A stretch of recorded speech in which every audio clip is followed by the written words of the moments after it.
Assalamualaikum warahmatullahi wabarakatuh. Perkenalkan, nama saya M. Febri Zain, NIM 19233111, berasal dari jurusan Manajemen Pajak, Fakultas Ekonomi, Universitas Negeri Padang. Baiklah, di sini saya akan menyampaikan atau mempresentasikan mengenai sumber pendanaan dan efisiensi pasar modal. Baik, sebelum itu saya akan menjelaskan apa itu pasar modal. Pasar modal atau capital market merupakan pasar untuk berbagai instrumen keuangan jangka panjang yang bisa diperjualbelikan, baik surat utang, obligasi, equity atau saham, reksadana, instrumen derivatif, maupun instrumen lainnya. Baik, pasar modal itu sendiri merupakan sarana pendanaan bagi perusahaan maupun institusi lain, misalnya pemerintah, dan sebagai sarana bagi kegiatan berinvestasi. Dengan demikian pula, pasar modal memfasilitasi berbagai sarana dan prasarana kegiatan jual beli dan kegiatan terkait lainnya. Baiklah, langsung saja saya akan memasuki, yaitu pasar modal efisien. Apa sih pasar modal efisien? Nah, di sini saya akan menjelaskan pasar modal efisien. Pasar modal efisien, pasar modal yang dikatakan efisien bila semua harga sekuritas atau sahamnya cepat merefleksikan semua informasi yang relevan yang tersedia. Semakin tinggi derajat efisiensinya, maka pasar modal akan segera mencerminkan informasi yang relevan. Dan yang selanjutnya itu ada bentuk efisiensi dari pasar modal. Yang pertama, efisiensi pasar bentuk lemah atau weak form. Dan yang kedua, efisiensi pasar bentuk semi kuat atau semi strong form. Dan yang ketiga itu ada efisiensi pasar bentuk kuat atau strong form.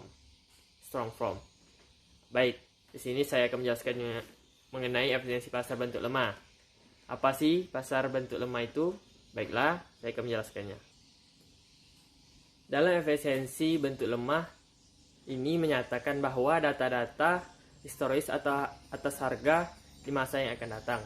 Perubahan harga pada hari ini tidak ada hubungannya dengan perubahan harga yang akan terjadi kemarin.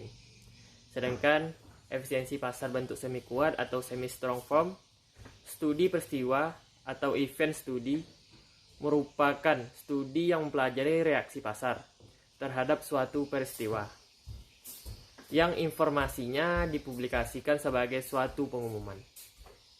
Event study dapat digunakan untuk menguji kandungan informasi dari suatu pengumuman dan dapat juga digunakan untuk menguji efisiensi pasar bentuk setengah kuat. Dan yang ketiga yaitu efisiensi pasar bentuk kuat atau strong form.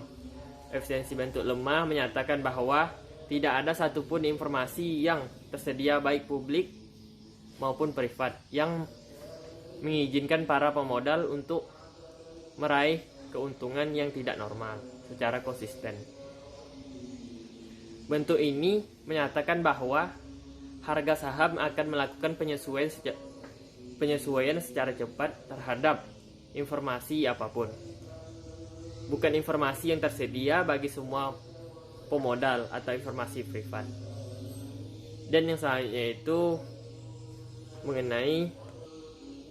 yaitu mengenai instrumen keuangan, produk yang diperjualbelikan di pasar modal.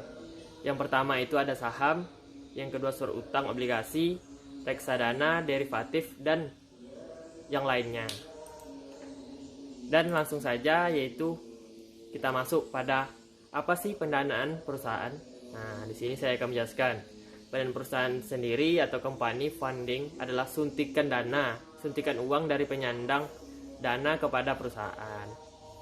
Terkadang kita juga menyebutnya sebagai pembiayaan perusahaan. Tujuan pendanaan perusahaan sendiri, pendanaan adalah bahan bakar agar bisnis berjalan. Perusahaan membutuhkan dana untuk berbagai tujuan, Termasuk yang pertama itu memulai bisnis baru, misalnya untuk menyewa kantor, peralatan baru, dan membayar iklan. Dan yang kedua itu menjalankan bisnis, misalnya untuk memenuhi likuiditas jangka pendek dan modal kerja, atau untuk membiayai penelitian komersial. Dan yang ketiga itu adalah memperluas bisnis, misalnya untuk menambah cabang baru, membeli mesin produksi, atau membangun fasilitas produksi yang baru. Dan yang selanjutnya itu jenis pendanaan perusahaan.